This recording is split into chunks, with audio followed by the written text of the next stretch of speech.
దాకా కూడా రాదు. మరి కొంతమందికి ఏమవుతాయి, సంబంధం ఖాయమవుతుంది, ఎంగేజ్మెంట్ దాకా వస్తుంది, క్యాన్సిల్ అయిపోతుంది. సో ఇవన్నీ కూడా వివాహ శాపం కిందకి వచ్చేటువంటివే.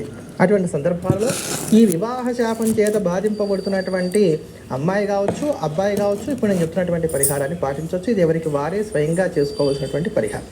ఈ పరిహారానికల్లా మీరు చేయవలసింది ఏంటంటే కనుక, అమావాస్య దాటిన తర్వాత వచ్చేటువంటి తొలి శుక్రవారంతో మొదలుపెట్టి వరుసగా 3 శుక్రవారాల పాటు ఒక రాగి పాత్రలో 1.25 లీటర్ నీళ్లు పోయండి. ఒక రాగి పాత్రలో 1.25 లీటరు నీళ్లు పోయాలి. నీళ్లు పోసి అందులో 8 ఎండు ఖర్జూరాలు వేసి బాగా తెల్లనివ్వాలి. నీళ్ళంతా ఆవిరైపోయి 300 గ్రాముల నీళ్ళ దాకా రావాలి. అంత దాకా అయిన తర్వాత ఈ గిన్నె తీసి పక్కన పెట్టేయండి. ఇప్పుడు ఏం చేస్తారంటే, ఒక 11 ఎండు ఖర్జూరాలు తీసుకొని వాటిలో ఉన్నటువంటి గింజ తీసేసి ఈ గింజ స్థానంలో బాగా ఆకుపచ్చగా ఉన్నటువంటి ఒక యాలకు, కొద్దిగా కుంకుమ పువ్వు రేకులు పెట్టండి. ఇలా మొత్తం 11 సిద్ధం చేసుకోండి. ఈ 11 సిద్ధం చేసుకున్నాక ఒక ట్రే పెట్టుకొని ఆ ట్రేలో 11 తమలపాకులు వరుసగా పెట్టి, ఒక్కొక్క తమలపాకు మీద ఒక్కొక్క ఖర్జూరం పెట్టి మీరు పడుకునేటప్పుడు రాత్రి వేళ మీ తల కింద ఉండేటువంటి విధంగా పెట్టుకోండి.